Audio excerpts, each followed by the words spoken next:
Assalamualaikum warahmatullahi wabarakatuh.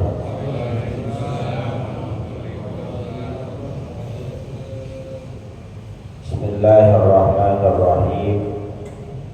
Alhamdulillahi rabbil alamin. Allahumma shalli wa sallim ala sayyidina Muhammadin wa ala alihi wa sahbihi ajma'in, amma ba'd. Fa inna asdaqal hadits kitabullah wa khairal hadi hadi sayyidina Muhammadin sallallahu alaihi wasallam, wa syarrul umuri muhdatsatuha wa kullu muhdatsatin bid'ah wa kullu bid'atin dhalalah wa kullu dhalalatin finnar. Subhanaka la ilma lana illa ma 'allamtana innaka antal alimul hakim. Rabbi shrah li sadri wa yassir li amri wahlul 'uqdatam min lisani yafqahu qawli. Amin. Yang sama-sama kita hormati dan muliakan guru kita Ustaz Dr. Haji Asman bin Haji Abdul Rahim, Ketua Masjid Al-Istiqomah Ustaz Haji Asmani bin Kiai Haji Abdul Rashid Siddiq, Bapak-bapak hadirin jamaah yang dimuliakan oleh Allah. Alhamdulillah, malam hari ini kita kembali hadir di majelis ilmu yang rutin diadakan di masjid kita ini setiap malam Ahad atau malam Minggu, yang beberapa waktu lalu, kurang lebih 1 bulan, kita tawakufkan saat Lebaran dan berhari raya. Mudah-mudahan libur lama tidak mengurangi semangat kita untuk hadir di majelis ilmu yang memang sangat dianjurkan oleh Allah Subhanahu wa ta'ala. Kita awali pengajian ini dengan baca suratul Fatihah. Kita niatkan pahalanya sampaikan kepada pengarang kitab yang kita kaji, yaitu Al-Habib Abdullah Al-Haddad, juga kepada orang-orang yang telah berjasa mewakafkan harta dan tanahnya untuk kepentingan masjid kita ini, pada orang tua kita, kakek nenek kita, sanak famili, saudara, serta guru-guru kita yang telah meninggal dunia. Wabil khusus mereka yang pernah menyebarkan ilmunya di tempat kita, di antaranya almarhumlah Kiai Haji Ahmad Ripian Hidayat LC, almarhumlah Kiai Haji Abdul Rashid bin Haji Muhammad Siddiq, almarhumlah Kiai Haji Abdul Rahim bin Haji Muhammad Siddiq, almarhumlah Kiai Haji Anwar bin Haji Muhammad, almarhumlah Kiai Haji Abdul Rahman bin Haji Salihun. Semoga Allah Subhanahu wa ta'ala ampuni segala dosa dan kesalahannya, Allah terima amal ibadahnya, Allah jadikan kuburnya raudhah min riyadil jannah. Biniyatul qabul wa bijahir rasul. Al-Fatihah. Bismillah.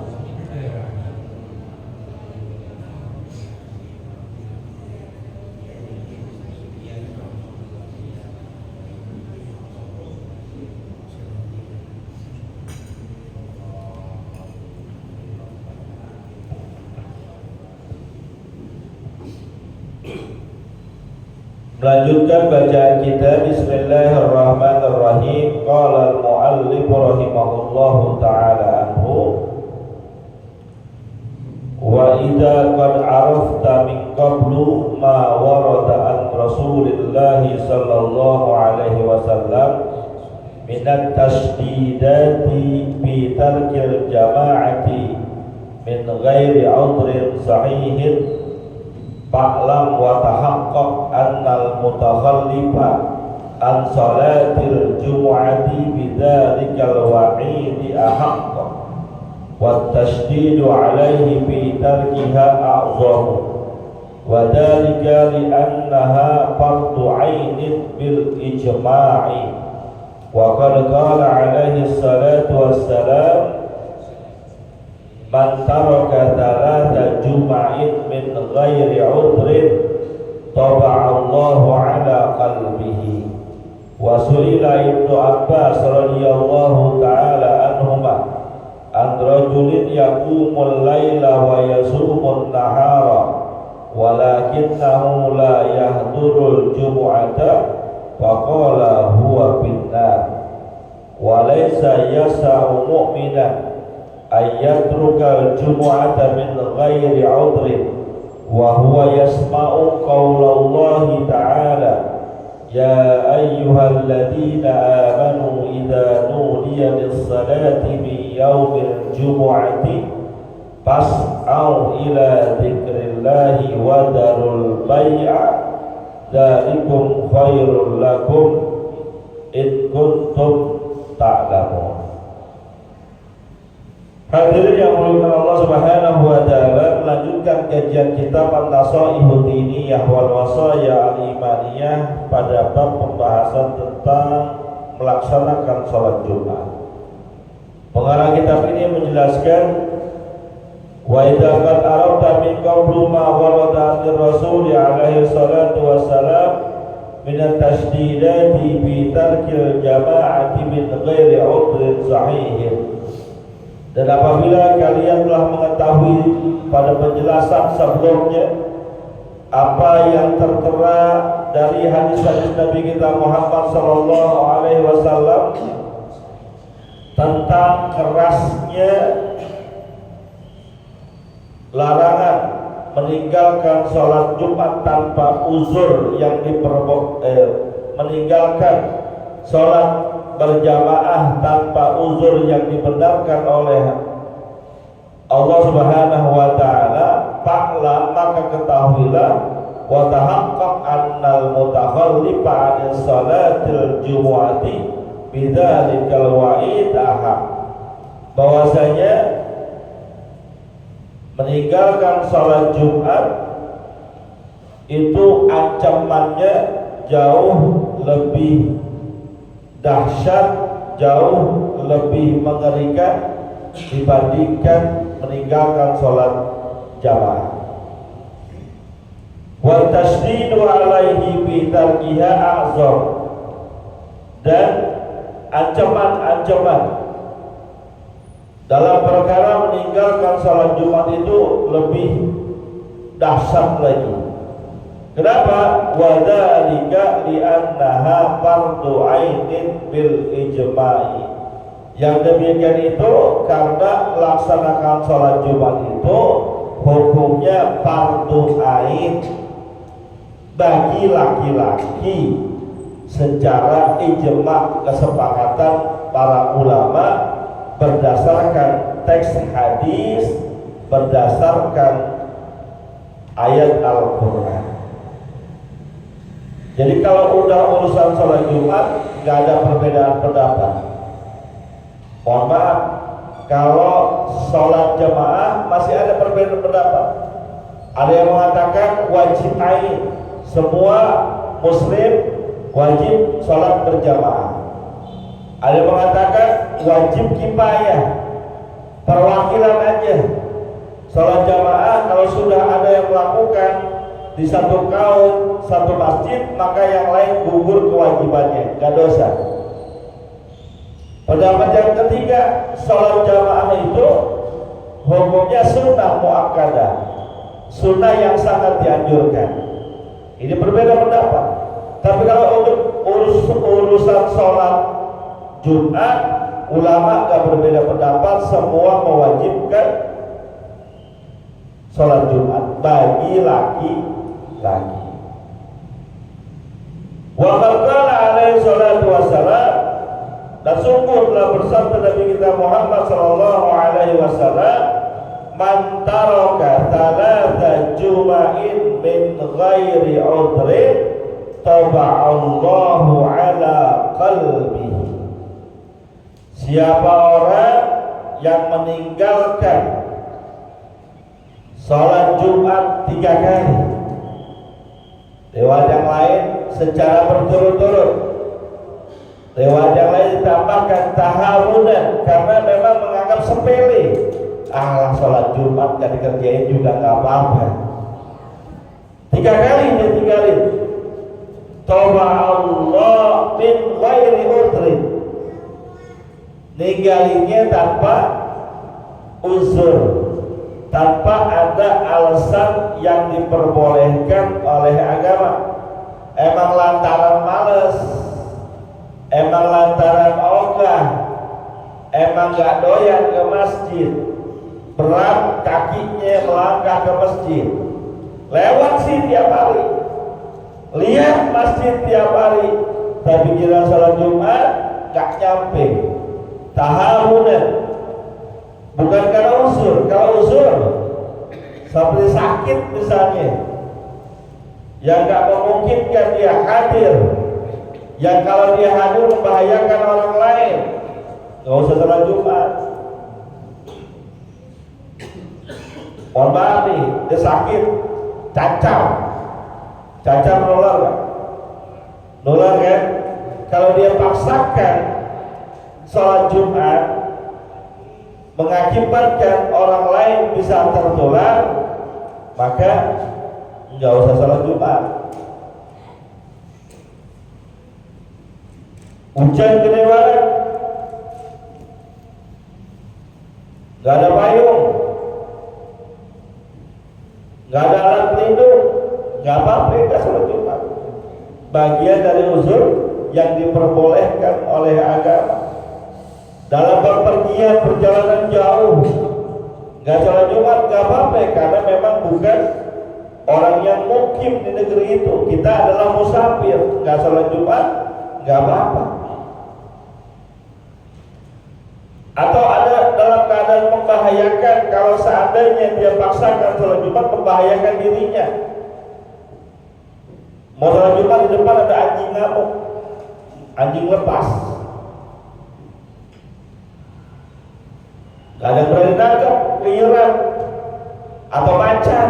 Ya macan jarang-jarang kali ya. Anjing kemarin kan ada tuh anjing yang lepas tuh ya. Kalau membahayakan, gak apa-apa, gak sholat Jumat. Maka kan pernah saya sampaikan, itulah sebabnya kenapa sempat ada fatwa yang membolehkan kita tidak sholat Jumat pada saat COVID kemarin, karena berbagai alasan tadi.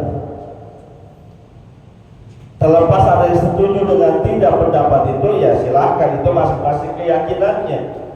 Tapi kalau berdasarkan kerangka fikih dan membuka celah untuk perbedaan pendapat, ya silahkan saja. Ini dia emang gak ada uzurnya, sakit enggak, perjalanan enggak, membahayakan enggak, emang ogah aja. Orang salat Jumat di nongkrong depan rumahnya ngerokok, ngopi.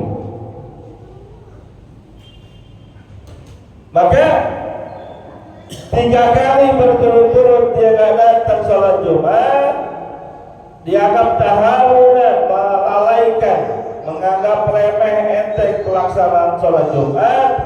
Toba Allahu ala qalbihi, Allah akan tutup hatinya dari cahaya iman. Allah akan tutup hatinya dari cahaya hidayah. Allah akan selimuti hatinya dengan sifat-sifat kemunafikan. Bahkan dalam pembahasan fikih kita temukan penjelasannya, orang yang meninggalkan sholat Jumat 2 kali ataupun 3 kali berturut-turut tanpa uzur dikategorikan sebagai orang munafik. Kenapa? Toba Allahu ala qalbihi, sebab dia gak melaksanain sholat Jumat, Allah tutup hati. Sebab dia gak melaksanain panggilan Allah sholat Jumat, Allah jauhkan hatinya dari hidayah. Hati-hati, jangan dianggap enteng.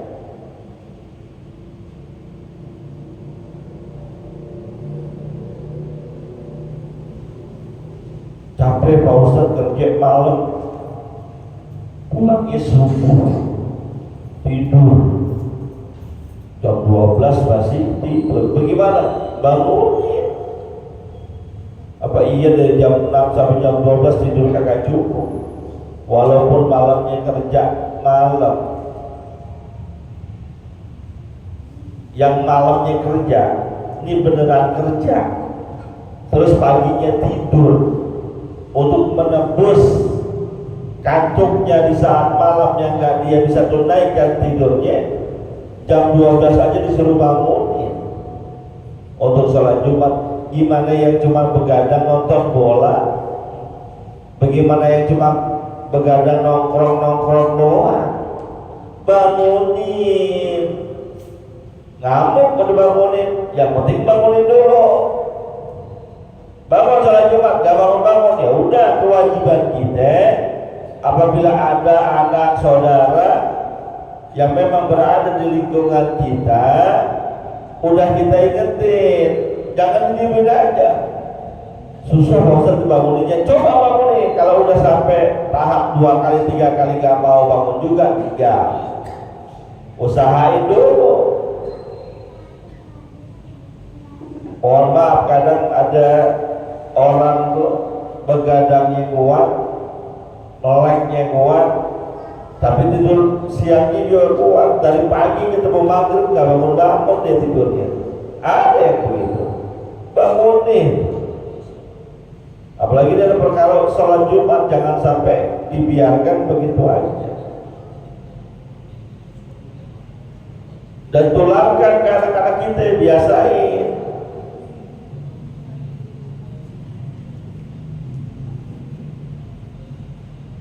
Maka ajak yang kecil-kecil gak apa-apa, cuma dampingin. Tenteng dari rumah udah wudhu bareng sama kita, sampai masjid dudukin samping kita.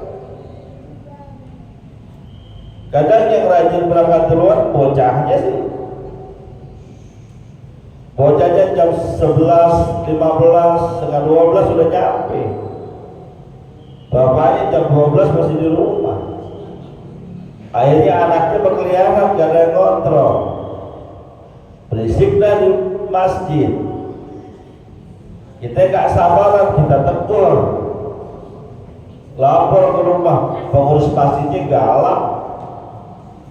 Bukan pengurus masjidnya galak, kitanya gak mendampingi.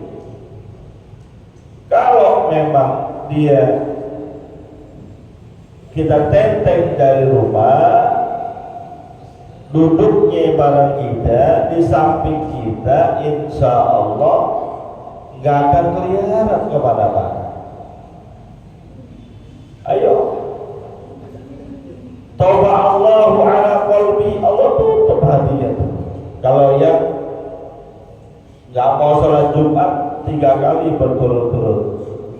Wasulina Ibnu Abbas radhiyallahu taala anhuma, dan ada seorang sahabat Nabi bernama Abdullah bin Abbas radhiyallahu anhuma, ditanya kepada dia tentang apa?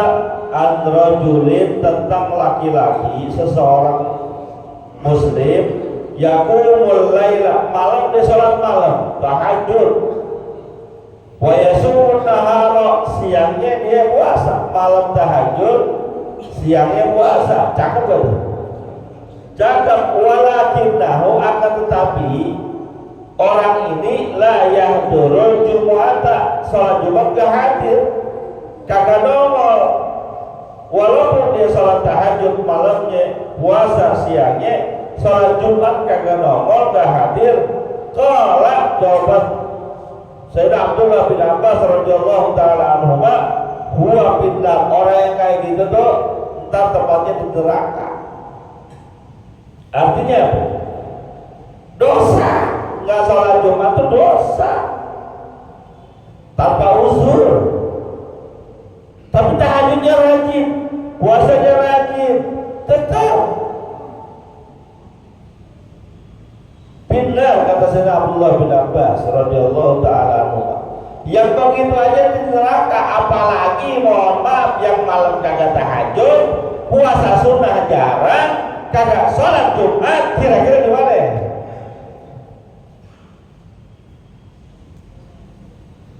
Walaupun bukan kita yang memvonis neraka ataupun surganya seseorang, tapi gambarannya jelas.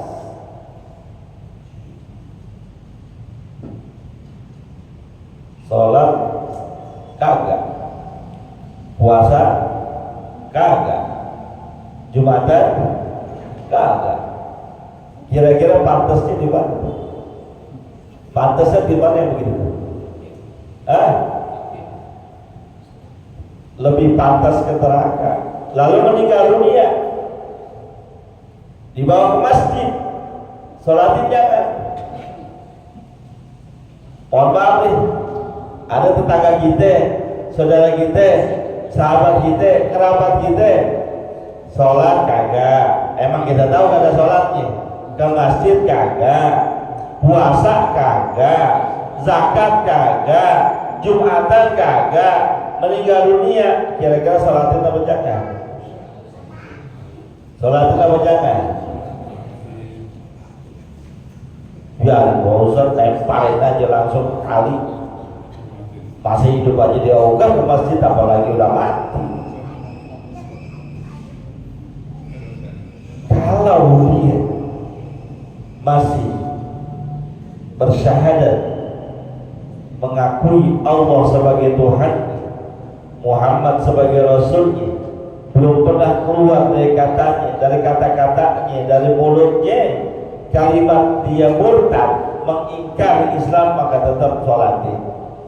Ustaz sholatin, orang dia aja kagak sholat. Justru yang kayak gitu lagi butuh.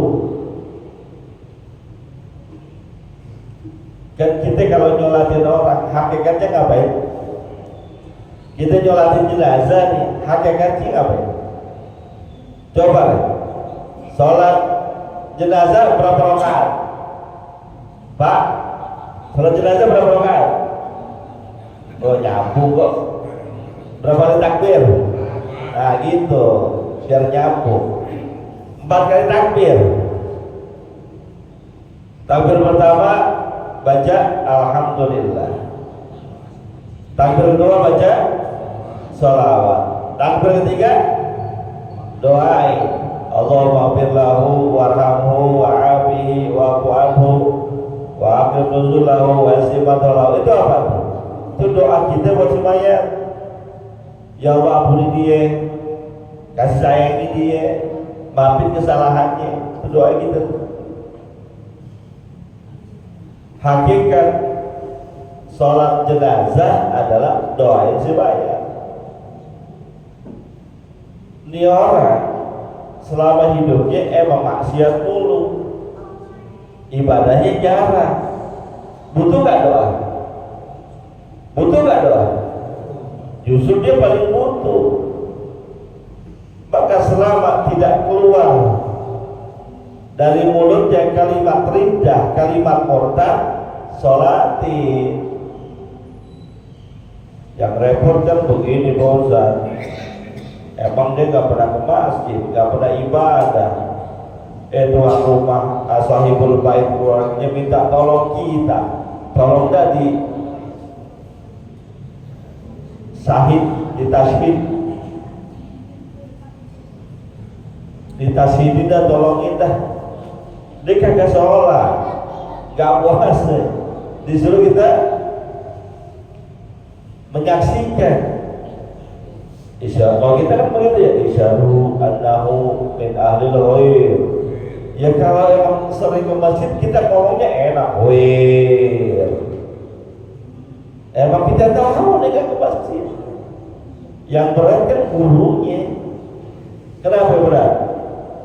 Mau nolak kagak enak tetangga. Mau nggak tasidin, udah kadongan dikasih amplop. Mau kita tasidin, dasarnya apa? Maka saya kasih jalan kepada teman-teman guru ustaz yang diberikan amanah untuk mentashidkan jenazah, walaupun dia gak tahu latar belakangnya, ataupun dia tahu,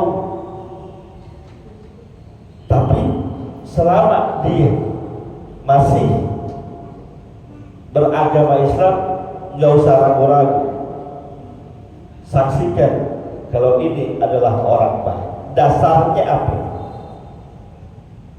Dalam kitab Tanbihul Muqtarrin karya Syekh Abdul Wahab Asy-Sya'rani dijelaskan, itu ruh orang Islam yang mati dalam keadaan muslim, berarti masih Islam nih, gak bicara dia ibadahnya kayak gimana, matinya masih dalam keadaan Islam, diangkat ke langit, sampai langit disambut oleh para malaikat, dikatakan kepada mereka, selamat, kamu adalah ruh yang hebat. Kenapa? Karena kamu bisa mempertahankan keimanan, keislaman dari mulai syahadat, dari mulai lahir sampai meninggal dunia. Karena dulu dikata malaikat, ada bagian di antara kami malaikat yang Allah turunkan ke bumi, turun dalam keadaan mendapatkan hidayah, tapi kembali kepada Allah meninggalkan hidayah. Berarti lebih hebat gitu. Walaupun kita menyaksikannya tegal nggak tegal. Isyadu annahu min ahlil khair, insyaallah. Kenapa insyaallah? Ya emang kita tahu seharian, insya Allah aja. Ya mohon maaf kalau yang biasa di majlis ilmu, biasa ngeriung di masjid, meninggal dunia, sepakat semua min ahlil khair, min ahlil khair, wajaban lahul jannah. Emang cakep kerjaannya. Ini kita bicara yang kagak cakep kerjaan. Isyadu min ahlil khair, insyaallah. Emang kita kagak tahu. Tapi selama dia masih beragama Islam, termasuk keadaannya min ahlil khair, insyaallah. Gitu. Jadi ketika nyolatin, takbir yang ketiga itu Allahumma fir lahu warhamhu wa'afihi wa'afihi. Pak Ustaz, iya, kemarin saya nyolatin jenazah, terus jenazahnya perempuan, iya, kenapa? Tapi saya bacanya tetap Allahumma fir lahu warhamhu wa'afihi wa'fu anhu, boleh apa enggak? Salat saya sah apa enggak? Jenazahnya perempuan biasanya kan, biasanya Allahumma fir laha warhamha wa'afiha wa'fu anha. Itu kalau perempuan. Karena cumanya laki-laki, Allahumma fir lahu warhamhu wa'afihi wa'fu anhu. Kita apa yang itu? Tiba-tiba jenazahnya perempuan. Takbir yang ketiga saya bacanya Allahumma fir lahu juga Pak Ustaz. Gimana? Sah apa enggak? Sah. Sah. Orang ente terimanya juga sah. Allahu Akbar. Alhamdulillahirabbil alamin. Sampai habis Allahu Akbar. Allahumma shalli wa sallim ala sayyidina Muhammad wa ala ali sayyidina Muhammad. Allahu Akbar. Kita enggak baca doanya, diam aja. Enggak apa-apa. Atau kalau mau, ya Allah ampunin, ampunin ya Allah, ya Allah ampunin, ampunin, tapi jangan bersuara. Ampunin ya Allah, ampunin ya Allah. Begitu enggak apa-apa. Simpel tuh. Jadi agama itu gak ribet sebetulnya. Kenapa saya bilang agama gak ribet? Ada orang dulu beberapa waktu yang lalu lah, saya tanya kenapa ente waktu itu sholat apa ya? Ada pelaksanaan sholat sunnah, gerhana kalau nggak salah. Kok ente nggak sholat gerhana? Kan di masjid bikin sholat gerhana. Waktu itu belum jadi masjid, masalah masih musola. Habis saya nggak tahu niatnya Pak Ustaz, nggak tahu baca niatnya. Itu kan perkara yang sebetulnya nggak usah dimasalahin. Baca niat, lapas usolli itu nggak jadi rukun. Yang rukun itu niat dalam hati. Kalau bacaan nggak bisa baca silahkan, kan juga nggak apa-apa. Yang wajib bacaan sholat itu cuma beberapa doa. Fatihah wajib, surah nggak usah baca juga nggak apa-apa. Ini bicara nggak apa-apa ya. Tasawuf pertama di sholat maghrib, rakaat kedua kan kita duduk tuh, kan baca at-tahiyatul kan, nggak baca sah apa nggak? Nggak baca tasahudnya sah apa nggak? Sah. Yang pertama, karena tasahud, baca tasahud awal itu bukan bagian rukun. Yang rukun itu baca tasahud di akhir.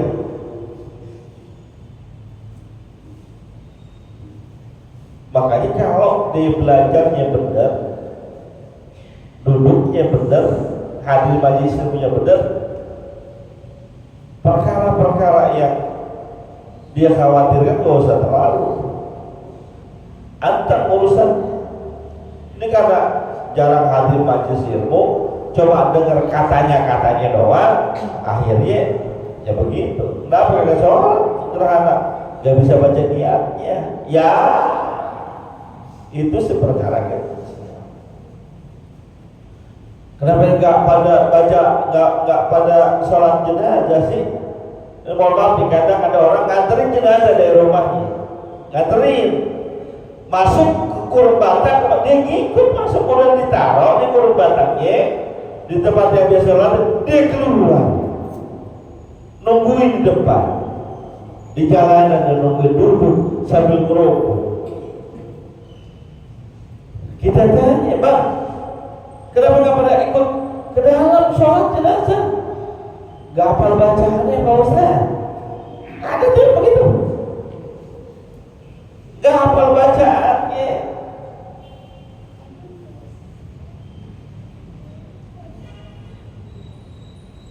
Fatihah apa nggak kira-kira? Sholawat apa nggak kira-kira?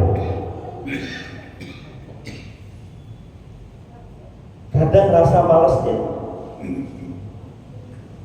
yang meninggal tetangganya jam 2 malam meninggal,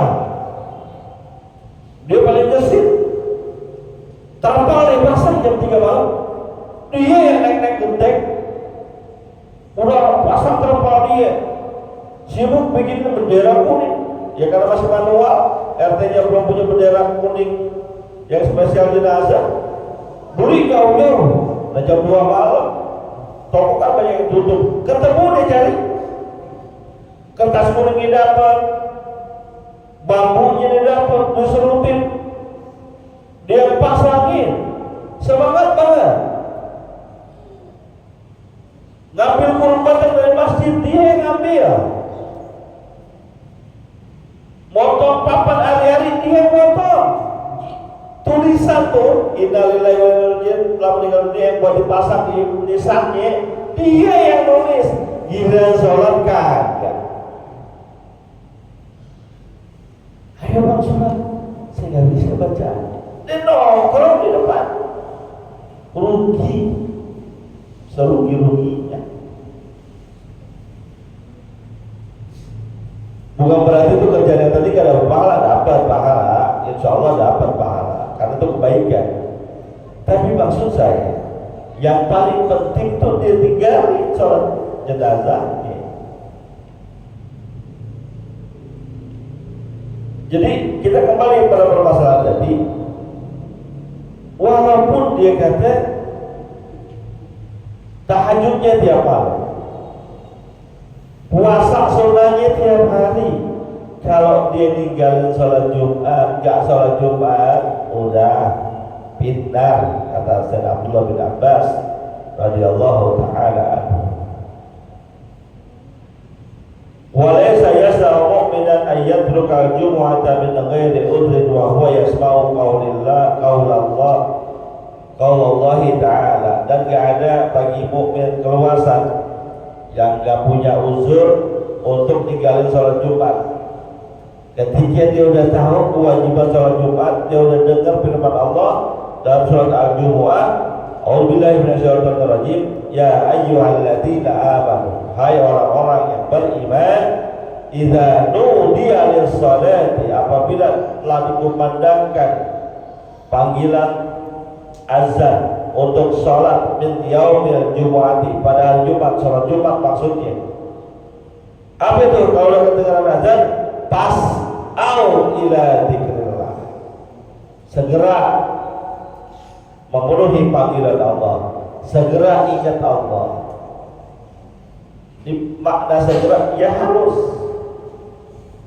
berarti wadarul bai'a, tinggalin jual beli. Kalau udah azan tuh batasannya.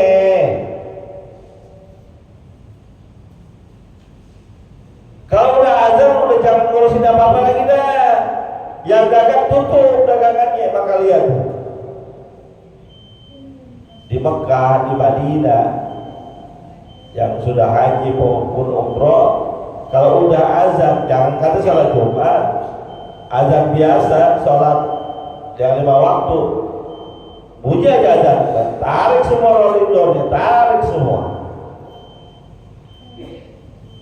Coba nih kita, bunyi azan Jumat, udah, yang dagang, yang kerja, yang ojek, perintahnya pas, udah segera. Batasannya azan kalau bisa narik pas azan hampir berhenti. Dagang pas azan berhenti, tutup dulu ngapa? Atau tinggalin. Kan ada keluarga kita yang perempuan yang gak wajib sholat Jumat, kasih mereka dulu. Emang bakalan susah kita kalau ninggalin kerjaan gara-gara sholat Jumat? Bakalan miskin kita emang ninggalin perdagangan gara-gara sholat Jumat? Enggak. Sholat Jumat juga cepet banget. Mulai jam 12 misalnya, setengah 1 kelar, selesai. Sampai diunsungin segitunya. Seakan-akan kalau dia ninggalin kerjaan, memenuhi panggilan sholat Jumat, dia bakal susah hidupnya. Seakan-akan kalau dia ninggalin dagangan untuk memenuhi sholat Jumat, bakalan melarat hidupnya. Seakan-akan kalau dia ninggalin ngojek gara-gara sholat Jumat, bakal belangsak hidupnya. Enggak. Kalau udah urusan belangsak, kalau gimana juga terbelangsak. Kerja dari malam ketemu malam, kalau emang belangsak juga. Sholat tinggalin, kalau emang bakal belangsak juga. Tapi ketika kita usaha, kita dagang, kita kerja, kita ngojek, kita bisnis, nggak ninggalin Allah, deketin Allah, pepetin Allah, gak bakal belangsak. Di penghujung ayat ini Allah katakan, dzalikum khairul lakum in kuntum ta'lamun. Kalau kalian memenuhi panggilan Allah, tinggalkan jual beli, tinggalkan bisnis, tinggalkan kerjaan, tinggalkan ngojek demi salat Jumat, itu jauh lebih baik, jauh lebih menguntungkan, jauh lebih membahagiakan dan mendatangkan berkah. Allah yang bilang, Allah yang ngasih rezeki kita, Allah yang nanggung kehidupan kita. Kalau kata Allah, lu turutin gua, aman urusan lo. Cuma kita kagak percaya.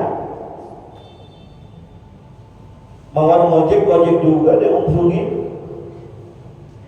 mauan kerjaan juga diungsungin, tanggung. Mudah-mudahan Subhanahu wa ta'ala jadikan kita hamba Allah yang walaupun berat-berat sedikit kerjain perintahnya, bisa terus istiqomah berada dalam jalan yang diridhoi oleh Allah Subhanahu wa taala. Al-Fatihah.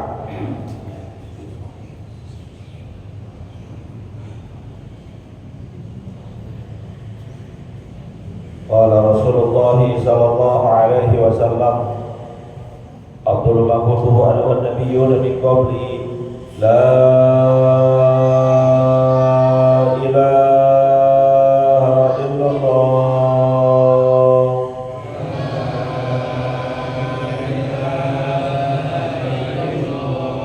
la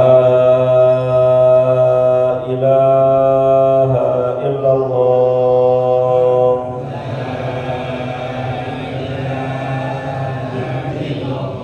la ilaha illallah